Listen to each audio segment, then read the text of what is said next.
Hello everyone, and welcome back to the March 2021 edition of Mario Kart 8 Deluxe World Record Review.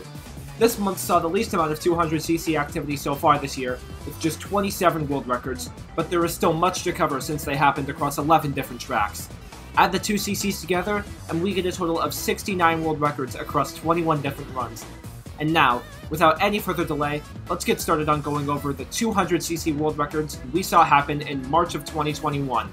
Enjoy! The first track to be improved this month was N64 Toad's Turnpike. On March 4th, Omaru achieved his first world record in this game, which actually tied Roberto's world record at a 112.187. These two runs had very similar splits, but one neat difference is that Roberto uses motion controls while Omaru does not. This tie lasted for a few weeks, but on March 21st, Omaru would improve by 14 milliseconds to set a 112.173. N64 Toad's Turnpike is a pretty simple track, and there honestly isn't much to say about these runs other than get as close to the wall as possible. Omaru did note that the Lap 2 glider was done well, and Lap 3 was actually tied for the best known split. The best known splits overall give a 112.142, and Omaru is continuing to time trial the track. It's always great to see players achieve their first world records, so big congratulations to Omaru, and we look forward to what you achieve in the future. Now let's head over to GCN Sherbetland.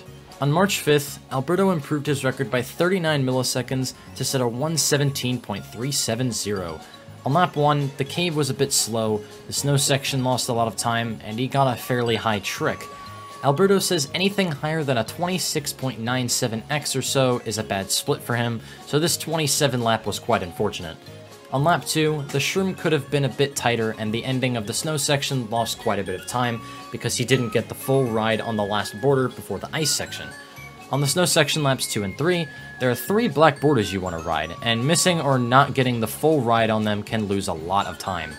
On lap 3, he missed the drift on the hill before the shroom, losing around 50 milliseconds. The next day, on March 6th, Alberto would improve twice. First, he improved by 10 milliseconds to a 117.360. This run had some mistakes like a missed hill drift before the shroom on lap 2, but Alberto would improve quickly again, this time by 62 milliseconds to get a 117.298. Lap 1 was overall a pretty good lap for him. Lap 2 didn't get good slope rides, which cost 60 milliseconds at least, but everything else was fine. On lap 3, he missed the full slope ride, which was way more costly this lap since he ended up turning too tight and had to miss the last slope ride entirely to avoid bouncing or hitting the snow. This sequence lost around 100 milliseconds. Once again, Alberto got a really high trick to end the run, losing around 30 milliseconds. Although getting a .2 was his original goal back in January, he wasn't satisfied due to the choke on lap 3, so he kept going. On March 8th, Alberto improved by just 16 milliseconds to set a 117.282. On lap 3, the lake skip is where all the time loss occurs in the lap. Ideally, you want to left hop to get air and get a bounce afterwards over the bump, and release the following mini-turbo with a right hop. Here, Alberto had to neutral hop both of the drifts because he was aligned too far to the right, which killed his momentum. The ending trick was good this time, and the slide afterwards felt fast. Finally, on March 9th, Alberto improved by 37 milliseconds to set a 117.245. The biggest time loss on lap 1 came from riding the wall here, which lost a bit of momentum. Lap 2 had nearly no mistakes except for a semi-high trick at the end. After that great lap 2, lap 3 went downhill. Alberto missed the hill drift, which lost 50 milliseconds, but he ended up losing an additional 60 milliseconds or more because of the terrible line missing the hill gave him. This was by far the most significant time loss in the run, as everything else on lap 3 was driven nicely. The best known splits give a 117.014, so it will be interesting to watch this track go to its limit. Congratulations, Alberto, on your improvements here this month. Let's head over to GBA Mario Circuit, where Stir continued his dominance of having the record on this track for all but one day since August 2018. On March 7th, Stir improved his time by a sizable 134 milliseconds to achieve a 100.153. He only started time trialing this track because he was bored and Lin told him to, but he did notice that his previous record had a lot of minor driving mistakes, so he knew that it was going to be easy. Lap 1 was actually the fastest he's ever driven in a world record, but still far away from the .532 BKS. Sturr said that his anti-gravity turn was bad in his previous record, so this was, quote, easy gains. Lap 2 had a good off-road hop at the start of the lap, but his MT came out really late, which cost some time. The rest was pretty clean except for the shroom spot, which could have been tighter. Lap 3 was consistent. He went a little bit wide on the anti-gravity miss due to nerves, but it only lost a little bit. On the other hand, his shroom was, quote, godlike. Sturr also wants to mention that the off-road hop on laps 2 and 3 are both run killers. You can overshoot it, not get air at all, or not stick to the road. It's really annoying and the reason why this track is so hard at world record level. Sturr's current best known splits do give the sub at around a 59.970, but it is still really far away. There is one strat Sturr isn't using yet that could save around 60 milliseconds overall, but that's about it. The rest will come down to better driving. He's unsure if he can realistically do it, but he wants to see what he can achieve, so he will return eventually. Congratulations Sturr on your record here this month, and best of luck if you decide to go for sub. Next on the agenda, we'll take a look at another GBA track, being GBA Ribbon Road. Army would improve his own record a total of 4 times this month. On March 9th, Army would improve by 40 milliseconds to achieve a 117.614. In this PR, Army was trailing his Ghost by about 20 milliseconds into the lap 3 waves, which have a pace lock at world record level. Due to this pace lock, Army comments that most runs don't usually begin until lap 3, and that he could have been a little more ahead of his 654. However, getting an overall better ending helped him achieve a new improvement. Later that day, Army would have a small improvement of 6 milliseconds to set a 117.608. Army was barely behind his Ghost this time around entering the lap 3 waves. A good mini turbo trick helped him catch up, and he was tied entering the Gladiator entry. He gained about 25 milliseconds at the shroom, but the bad airtime exiting the shroom basically canceled out this time gain. Army thought he had finished behind, and was surprised when he saw that he had won against his 614. The next day, on March 10th, Army would improve a third time by 41 milliseconds to set a 117.567. In this run, Army was too fast entering the lap 3 waves, so he decided to use a backup strat that he originally thought lost time.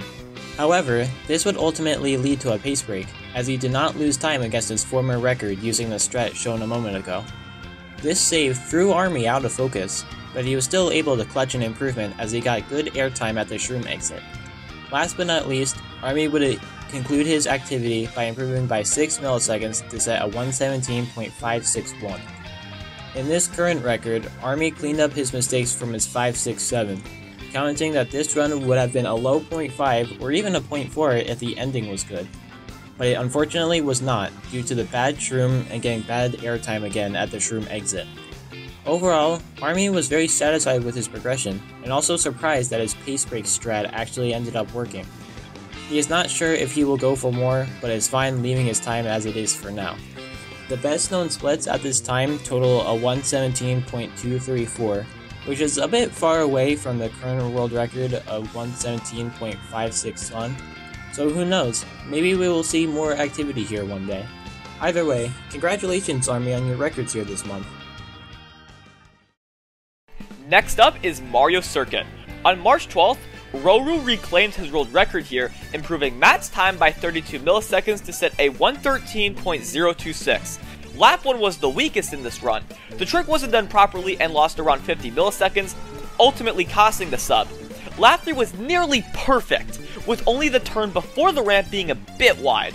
The turn before the shortcut on lap 3 was pretty wide, but didn't cost too much. The best known splits give a 112.888, so the sub is definitely within reach.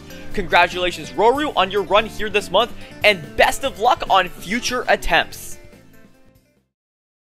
It's time to go back to everyone's favorite track online, Baby Park, where we actually saw a great battle for the sub 45. Starting it off, on March 12th, Alpha improved his own time by 68 milliseconds to get a 45.069. Nice. Alpha described lap 1 as terrible, but laps 3 through 7 were very good, especially lap 4. A week later, on March 20th, Eternal X would come back to reclaim his record, improving Alpha's time by 13 milliseconds to a 45.056. The battle for the sub was in the home stretch. On the same day, Alpha improved this by 33 milliseconds and got a 45.023. Laps 1 and 2 were super good. Laps 3 through 6 were alright, and Alpha was on sub pace entering lap 7 but choked due to nerves. The next day, Eternal X would get the next record, a 4 millisecond improvement to a 45.019. Lap 1 was quote insane and almost BKS. Lap 2 was also super strong, making this the best known pace at the time the record was set. Eternal X was on sub pace entering lap 7, but also choked. Alpha would take advantage of this, and on March 23rd, he would get the world record at a 45.001. This run was a true heartbreaker. The lap 1 and 2 pace was way below average and over 0.1 behind Eternal X at this point. The run was pretty much dead. However, Alpha's lap 3 through 7 were super strong and he almost clutched out the sub, but it barely wasn't enough. For 2 entire weeks, Eternal X and Alpha had been grinding the track, trading world records back and forth.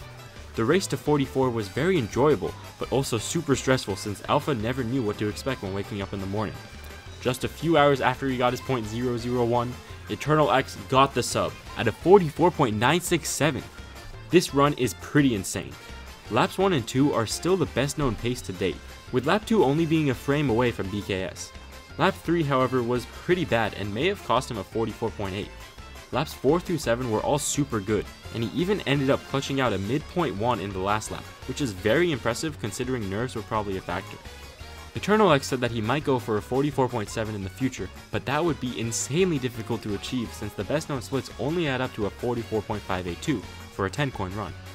Regardless, huge congratulations to both Alpha and Eternal X for giving us a spectacular race to watch, and Eternal X for achieving the first 44 on the track. Best of luck to both of you on future attempts.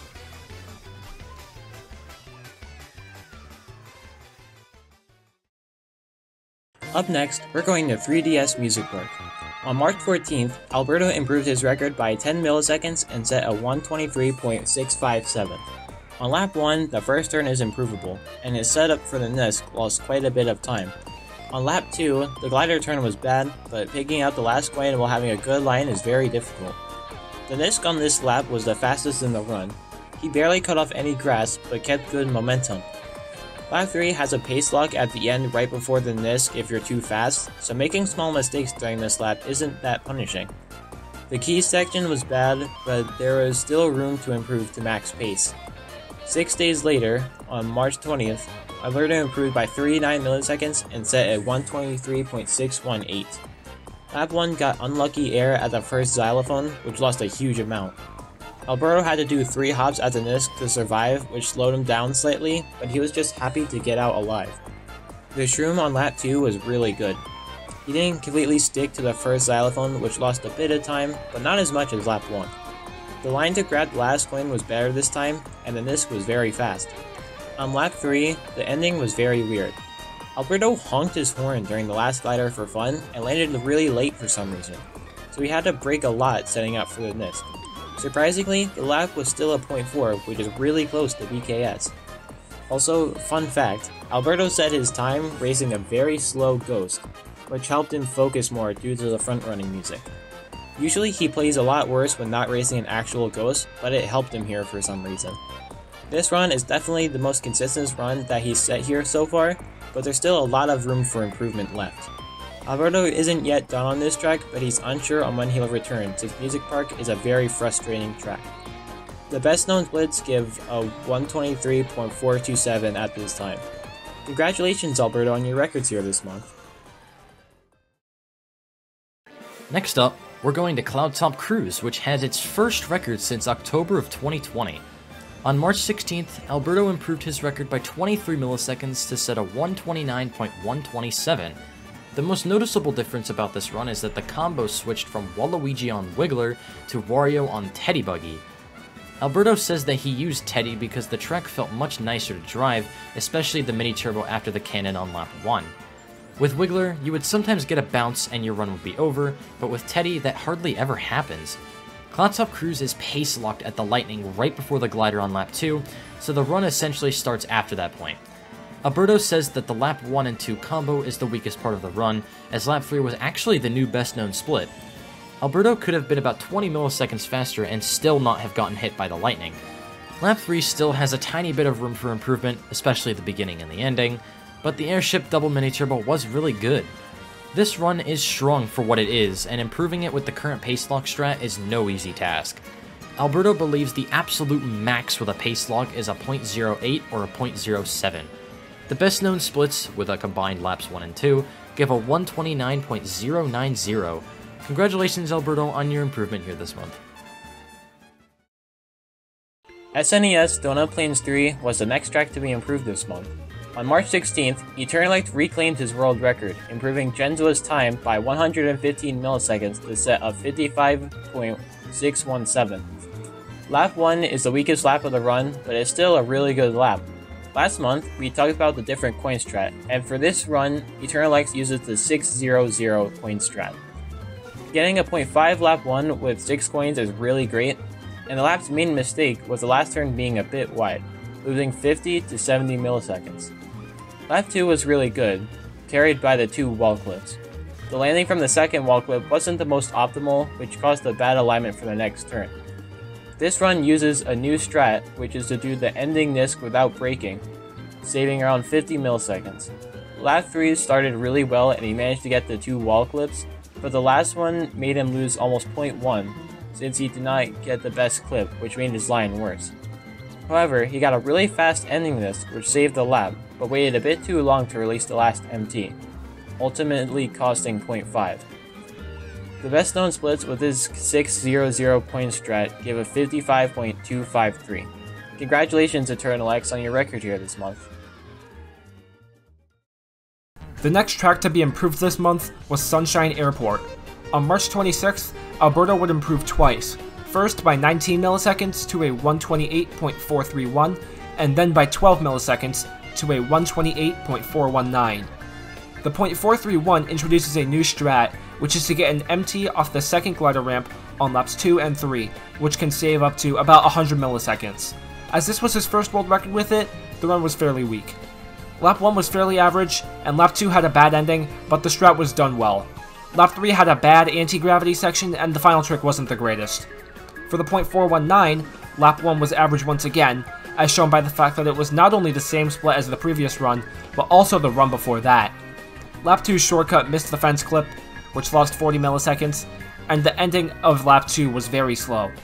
Lap 3 carried the run and was a new best known split. Still, Alberto says he isn't satisfied with this run, and that he'd like to get a low 0.3 or even a 0.2 eventually here, since it's definitely possible. The best known splits currently give a 128.287. Congratulations Alberto on your 2 improvements here this month.